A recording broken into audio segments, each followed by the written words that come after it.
మూడు పార్టీలు ఒకటేనే.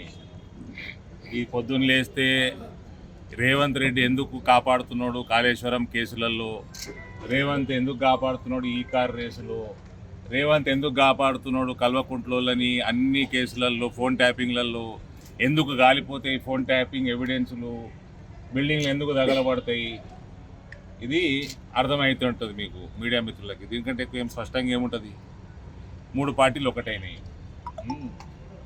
అక్బరుద్దీన్ వచ్చి కాంగ్రెస్ వాళ్ళు మా దారుసలాం దుమ్ము నాకుతారు అనేటోడు వాడు ఇలా కాంగ్రెస్ పార్టీలో ఎక్కడ ఏం నాకిండో వాడు చెప్పాలి. వాళ్ళకి మద్దతు ఇచ్చింది ఇప్పుడు. సో ఒక ఇందూరులో భారతీయ జనతా పార్టీని ఓడగొట్టడానికి ఒక అనైతిక పొత్తుకి శ్రీకారం చుట్టింది ఈ రేవంత్ ప్రభుత్వం. ఇలా పోలీసు వాళ్ళు కూడా ఉన్నారండి. ఇలా పోలీసుల హస్తం కూడా ఉన్నది.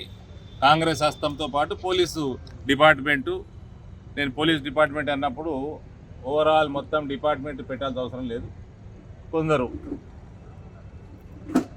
రంగు పూసుకొని తిరిగేటోళ్ళు వాళ్ళు ఉన్నారు. వాళ్ళు కూడా టీఆర్ఎస్ అభ్యర్థిని ఎత్తుకపోయి కాంగ్రెస్ క్యాంప్లో కూర్చోబెట్టడానికి పూర్తి మద్దతు ఇచ్చింది.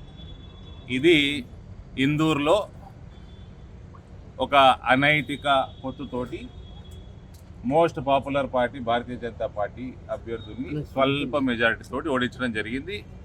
ఈ ఎలక్షన్ అరవింద్ ధర్మపురిగా చెప్తున్నా, ఈ టర్మ్ కంప్లీట్ కాదు ఎలక్టెడ్ బాడీది. బిఫోర్ ద టర్మ్ దీన్ని రివర్స్ చేసి చూపిస్తాం.